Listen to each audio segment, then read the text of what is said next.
आईला बहीण आल्या ती बी बॅग घेऊन. आता महिनाभर हालत नाही. किती बी माझी आठवण येऊ दे, अजिबात मला फोन करू नकोस. दिदे दाजी आज अचानक कसं काय आला? अचानक कुठं काय, तुमच्या बहिणीला मी 15 दिवस इथंच राहायला सोडून निघाले. बर बर दिदे जात दाजी संग बोलत.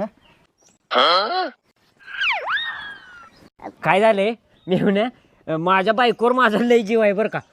15 दिवस नाही जमणार, 10 दिवसांनी न्यायला येतं काय. यांचं माझ्यावर किती प्रेम आहे.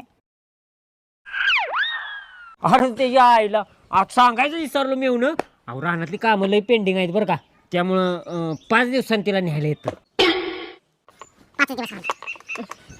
दाजी तुमच्यासाठी खास फॉरेनवरनं तुंबा आणलाय. अरे घरात जाऊन आईची गळाभेट घे, उभ्या उभ्यानच लगेच निघायचंय.